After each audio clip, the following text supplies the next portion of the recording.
अरे माधव, आज कितनी मछलियाँ पकड़ी हैं तूने? अरे भैया, जितनी किस्मत में लिखी होंगी उतनी ही तो मिलेंगी। किस्मत विस्मत कुछ नहीं होती। असली बात तो ये है कि बाजार में गोपाल की मछलियाँ सबसे ज्यादा बिकती हैं और हमें तो कोई पूछता तक नहीं। हाँ भैया, लोग उसकी ईमानदारी और दयालुता की तारीफ करते ही नहीं थकते। हाँ, यही तो परेशानी है। सारा गांव उसी की तारीफ करता रहता है। अब इसे सबक तो सिखाना होगा जरूर।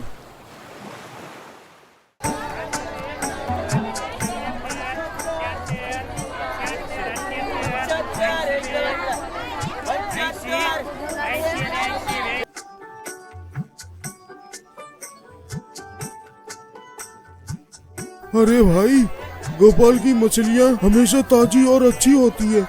हाँ, और ये कभी बेईमानी भी नहीं करता।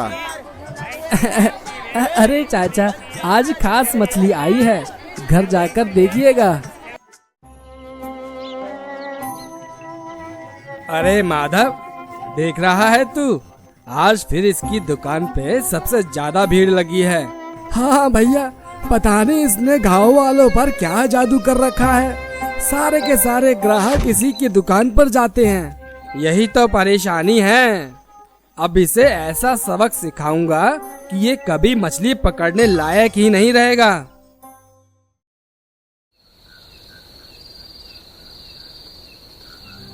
भैया, ये ठीक नहीं है। गोपाल का तो हमेशा सबके साथ अच्छा व्यवहार रहता है। चुप रह, बहुत हो गई तेरी दया दृष्टि। गांव में अगर गोपाल की मछलियां यूं ही बिकती रहीं तो हमारा धंधा तो चौपट हो जाएगा।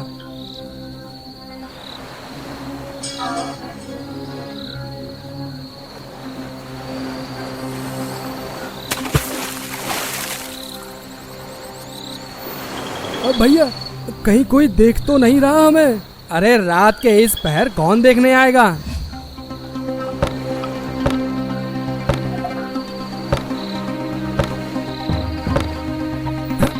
भैया, अगर गोपाल डूब गया तो?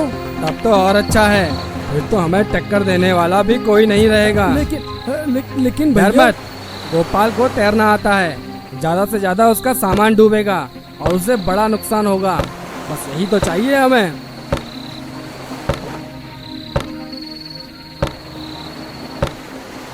अब देखते हैं गोपाल कल नदी में कैसे मछली पकड़ता है। आज मुझे बहुत अच्छी मछलियां पकड़नी हैं।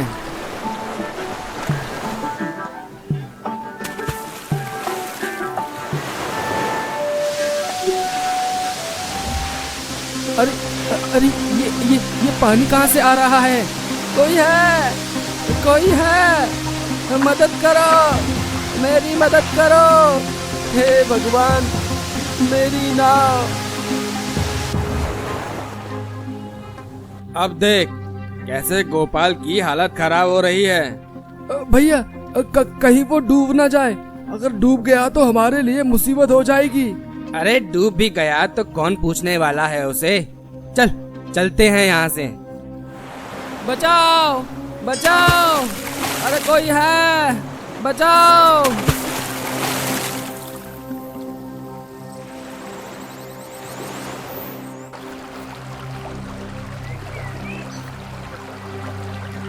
मैं यहाँ कैसे पहुँचा? कौन लेकर आया मुझे? मेरी नाव, मेरी मेहनत सब खत्म हो गई। अब मैं घर कैसे चलाऊंगा?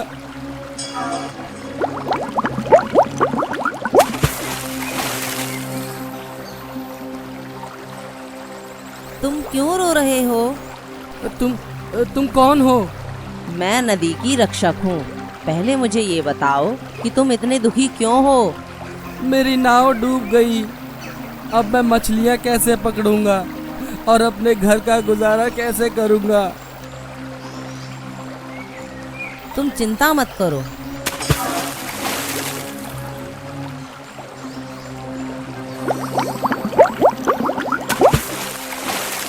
क्या ये है तुम्हारी नाव? नहीं नहीं, मेरी नाव तो छोटी और पुरानी थी। ये नहीं है मेरी नाव।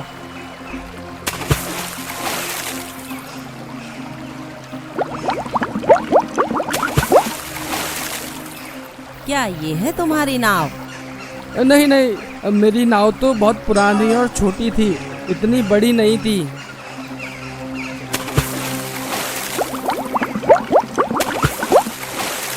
क्या यही है तुम्हारी नाव? हाँ, यही है मेरी नाव, यही है मेरी नाव। तुम्हारी ईमानदारी के बदले ये तीनों नाव मैं तुम्हें उपहार में देती हूँ।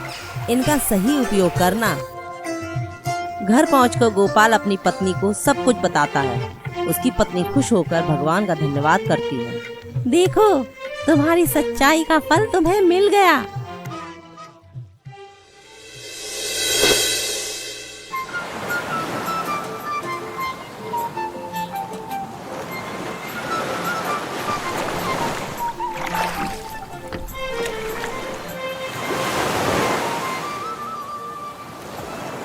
अरे माधव, तू भी वही देख रहा है जो मैं देख रहा हूँ।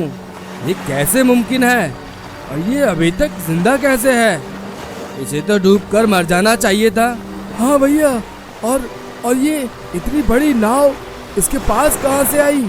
जरूर कुछ तो गड़बड़ है, पता करना पड़ेगा।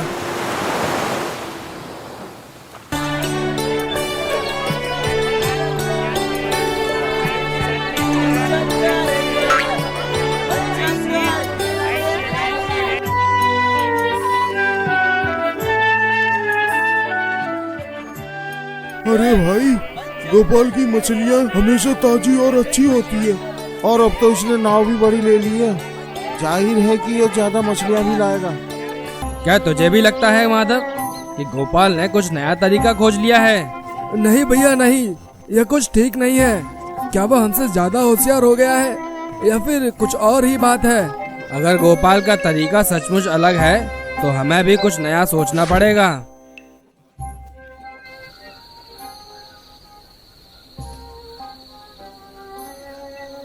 अरे गोपाल, हमें तो लगा था कि तू कल के हादसे में डूब ही गया था। और ये बड़ी नाव कहाँ से आई तेरे पास? भाई, ये तो बस एक चमत्कार जैसा है। क्या चमत्कार? हाँ, कल जब मेरी नाव डूब रही थी तो मैं भी डूब गया था। फिर जब मुझे होश आया तो मैंने खुद को नदी के किनारे पड़ा पाया। मुझे समझ नहीं आ रहा था कि मैं वहाँ कैसे पहुँचा। फिर क्या हुआ? तभी पानी से एक सुंदर जलपरी निकली। उसने मुझसे पूछा कि मैं क्यों रो रहा हूँ। मैंने जब उसे अपनी परेशानी बताई तो वो नदी में समा गई और मेरे लिए नाव लेकर आई। पहले उसने मुझे बड़ी नाव दी, लेकिन वो मेरी नाव नहीं थी।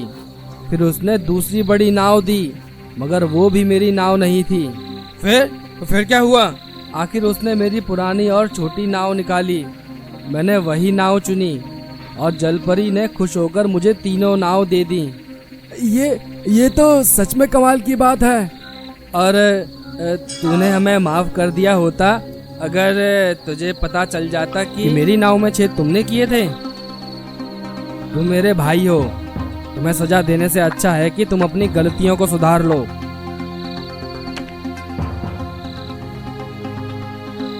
देख रहा है माधव, गोपाल को 3 नावें मिली हैं। अब अगर हम भी अपनी नावें डुबो दें तो शायद हमें भी 3 बड़ी नावें मिल जाएं। लेकिन भैया, अगर जलपरी को पता चल गया कि हम झूठ बोल रहे हैं तो? अरे कुछ नहीं होगा। जलपरी को क्या पता चलेगा, बस मेरी तरह बोलना कि बड़ी नाव हमारी ही है।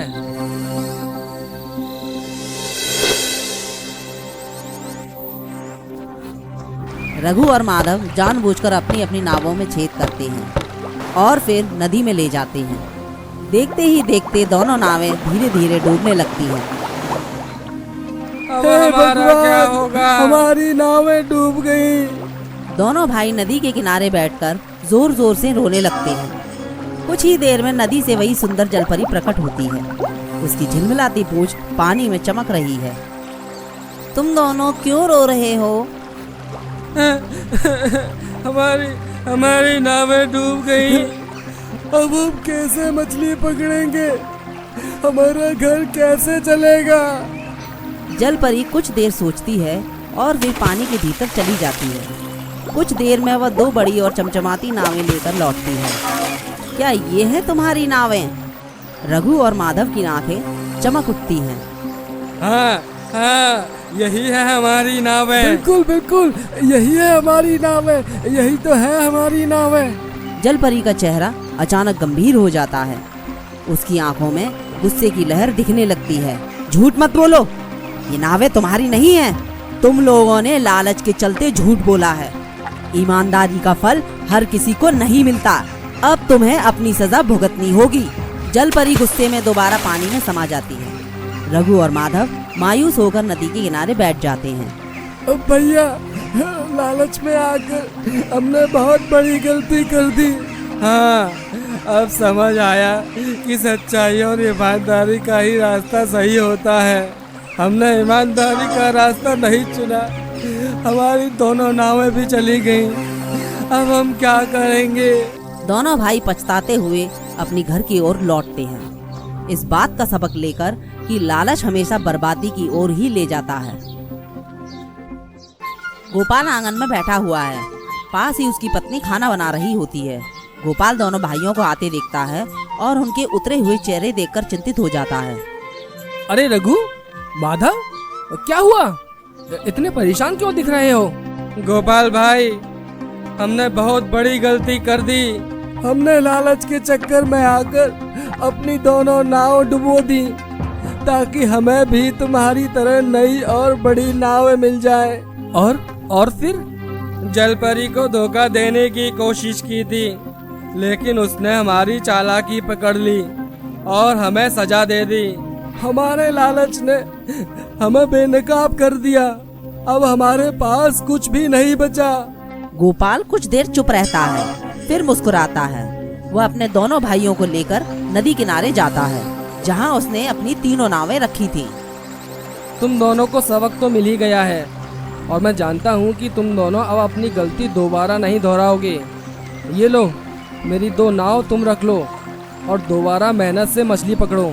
रघु और माधव की आंखों में पछतावा और हैरानी के भाव आ जाते हैं। गोपाल भाई, तुमने हमें माफ कर दिया। गलती करना इंसान की फितरत जरूर है, लेकिन उससे सीख लेना ही सच्ची ईमानदारी है। रघु और माधव सिर हिलाते हैं। उनकी आंखों में नई ऊर्जा झलकती है। वे दोनों अपनी अपनी नावें पकड़ते हैं और नदी की ओर चल पड़ते हैं।